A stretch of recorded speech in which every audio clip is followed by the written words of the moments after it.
Salut, bonjour, bienvenue à nouveau sur ma chaîne. Aujourd'hui, on se retrouve pour une nouvelle vidéo et on va parler des délais de traitement des demandes d'admission. Ok, vous avez été nombreux à me poser cette question-là au niveau des commentaires, que ce soit au niveau des messages Facebook ou des messages Instagram. Donc aujourd'hui, je vous reviens avec une vidéo qui va vous donner un exemple de durée de traitement d'une demande d'admission au niveau de l'université et au niveau du cégep. Et enfin, vous donner aussi les possibilités de réponse d'admission que vous pourrez avoir. Ok? Toutefois, je tiens à souligner que les exemples que je vais donner dans cette vidéo, ce n'est pas des exemples qui vont être spécifiques à chaque université. Je ne pourrais pas vous donner une réponse à propos, par exemple, de l'université Laval, au niveau de l'université du Chicoutimi ou au niveau des autres universités parce que je n'ai pas... Au cours de mes recherches, je n'ai pas trouvé de délai précis, de date précise que ces universités-là avaient publié, d'où ils disaient qu'ils pouvaient rendre des admissions disponibles entre ces différentes dates-là. Ok? Donc, les dates que je vais vous donner sont des dates qui sont en général, qu'il faut considérer d'une façon générale. Toutefois, je vous le dis, si vous voulez vraiment une date réelle, ça ne coûte rien d'aller appeler, de contacter l'université où vous avez fait votre demande d'admission ou simplement de leur envoyer un petit message courriel, ok? Donc, dans cette vidéo, on aborde ces deux sujets-là, comme je vous l'ai dit. On va parler du délai de traitement d'une demande d'admission et enfin, on va parler aussi des réponses que vous pourrez avoir dans une admission. Ça pourra expliquer les raisons pour lesquelles vous êtes en attente de votre réponse d'admission alors que ça fait plus de 3 mois que vous avez préparé votre demande et en même temps vous vous demandez mais j'ai déjà fait ma demande d'admission, je n'ai toujours pas eu de réponse. Est-ce que je peux commencer mes dossiers au niveau de l'immigration ou pas? Donc moi je reviens avec ça aujourd'hui. Première chose à faire ou premier but du sujet, sachez que là, je vais vous donner des durées de traitement qui sont approximatives publiées par l'Université du Québec à Montréal en sigle UQAM. Donc, au niveau de l'UQAM a dit que pour ce qui est du premier cycle, c'est-à-dire non contingenté, un programme donc, qui est ouvert à tout le monde où il n'y a pas de date... de nombre de candidats précis, le délai de traitement d'une demande d'admission prend jusqu'à 4 semaines. Ok? Ça, c'est pour un programme non contingenté. Je tiens à vous expliquer parce qu'à l'extérieur, on ne sait pas la plupart du temps c'est quoi un programme contingenté, c'est quoi un programme non contingenté. Quand on parle d'un programme contingenté ici au Québec, au Canada d'ailleurs, c'est un programme qui a déjà un nombre prédéfini de candidatures. C'est-à-dire que si ce programme-là accepte simplement 50 admissions, c'est 50 admissions, pas plus que ça. Maintenant, si c'est un programme qui est non contingenté, c'est un programme avec une capacité d'accueil qui est illimitée. Okay? C'est très important de comprendre ces différentes nuances-là. Donc, au niveau du programme qui va être contingenté, mais sans test de sélection, la durée de traitement d'une demande d'admission est de 6 mois. Ça, c'est pour le trimestre d'automne, par exemple. Vous allez pouvoir espérer avoir une réponse d'ici le mois d'avril. Pour un programme contingenté avec sélection, c'est-à-dire un programme où il faut qu'on sélectionne les candidats malgré que c'est un programme qui a déjà une capacité d'accueil qui est limitée. Ça prend jusqu'à 4 semaines et pour la session d'hiver, vous allez avoir les résultats vers la fin du mois de novembre. Ça, c'est des approximations au niveau de l'Université du Québec à Montréal ou UQAM. Maintenant, pour ce qui concerne le deuxième et le troisième cycle, donc là on parle plus de master, de DES ou de doctorat, pardon. Là c'est un autre programme qui va être un peu plus complexe dans le sens où lorsque vous allez faire votre demande d'admission va être dirigée à un sous-comité d'admission et ce sous-comité d'admission là va... évaluer votre dossier, faire des suggestions au niveau du registraire. Et puis, une fois que ce comité-là aura pris une décision sur votre dossier, c'est là où vous allez pouvoir espérer avoir une réponse qui est soit positive ou négative. Donc, ça, c'est plus au niveau de l'Université du Québec à Montréal. Ce qui fait qu'en gros, ils n'ont pas publié de durée précise de traitement de la demande d'admission parce qu'il faut que votre demande d'admission passe à ces différentes étapes-là. Et maintenant, quand on va au niveau de HEC Montréal, donc vous connaissez cette école-là, lui, il a quand même publié aussi une approximation de traitement de demande d'admission qui va de 4 à 8 semaines en général. Ça, c'est d'une façon générale. Et ensuite, au niveau du collège Les Salles, chez eux, vous pourrez avoir un délai jusqu'à 6 mois. Parce que, ils ont beaucoup de demandes. Il faut qu'ils traitent les demandes d'admission pour les locaux et pour les internationaux.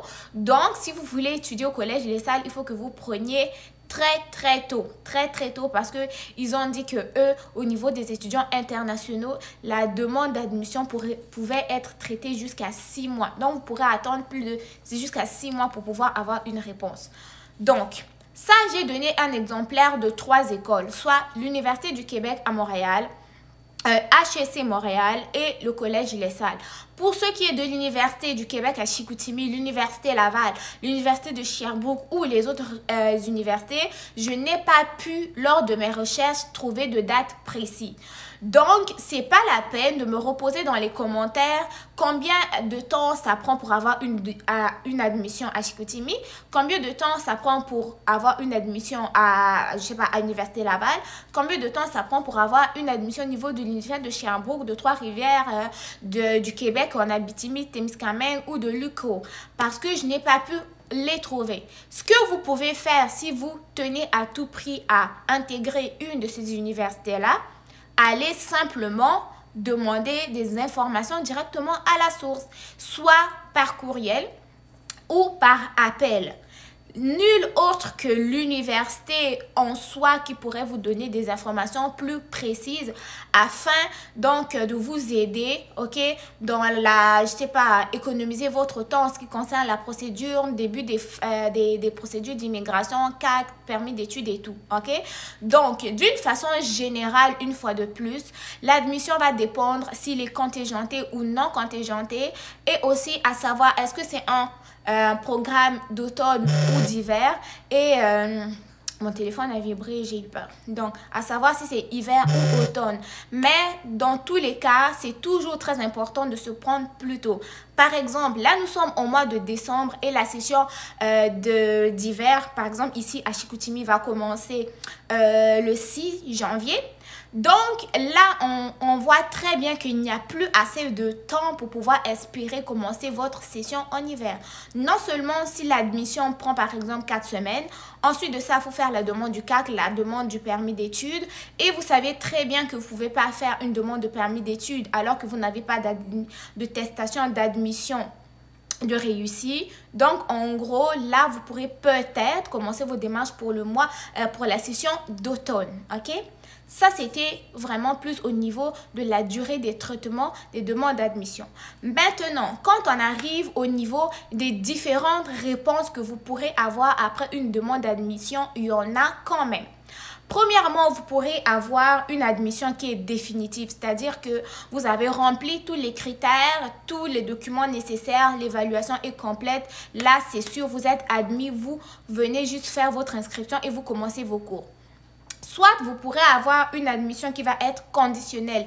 Conditionnelle peut-être par rapport, il faut que vous refassiez un cours de mathématiques, il faut que vous refassiez un cours de biologie. Donc là, ça va être, vous allez avoir une admission définitive à condition que vous remplissiez la condition qui est peut-être de reprendre le cours de français, le cours d'anglais. Sinon, vous pourrez avoir aussi une admission avec restriction, toujours parce que vous n'avez pas rempli tous les critères nécessaires. C'est-à-dire peut-être que vous n'avez pas transcrit tous les bulletins. Vous n'avez pas peut-être envoyé un CV. Vous n'avez pas peut-être envoyé une lettre de motivation. Là, vous pourrez avoir une admission avec restriction jusqu'à ce que vous complétiez toutes les conditions nécessaires pour avoir une admission définitive. Ensuite de ça, vous pourrez avoir aussi une réponse qui dit décision déférée. Décision déférée, c'est-à-dire que vous n'êtes pas encore prononcé, vous n'avez ni une admission définitive, ni une admission une admission conditionnelle. Donc là, votre dossier est encore en train d'être évalué, d'être traité, ce qui revient toujours au niveau de la durée. La durée pourrait être longue. Ou sinon, vous pourrez aussi être sur ce qu'on appelle une liste d'attente. Là, les listes d'attente, ça va être plus pour les programmes qui vont être contingentés. Dans le sens où, si la place, par exemple, le programme, je sais pas, d'ergothérapie, ils ont simplement 20 places de disponibles et ils vont offrir 20 admissions à 20 personnes. Maintenant, si ces 20 personnes-là n'acceptent pas, non, ils vont mettre, par exemple, bon, je récapitule, ok? Le programme d'ergothérapie a seulement 20 places et l'école a obtenu, par exemple, 50 demandes d'admission. Cependant, l'école pourra attribuer uniquement 20 places, donc 20 admissions à 20 personnes.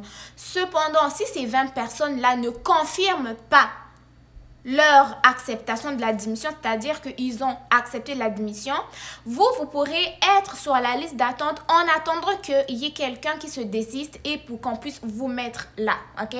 Donc, ce qui fait que une fois de plus, la durée va être longue. Vous allez attendre pendant des mois et des mois. Vous ne saurez pas la raison pour laquelle. Or, dans le fond, vous avez postulé pour un programme qui est contingenté et donc vous êtes toujours sur la liste d'attente. Ou simplement, vous pourrez avoir un refus parce que vous ne remplissez pas les critères. Peut-être que vos notes sont minimes, vos compétences au niveau du français sont minimes. Donc, vous n'avez pas, en gros, toutes les compétences nécessaires pour pouvoir intégrer vos programmes d'études.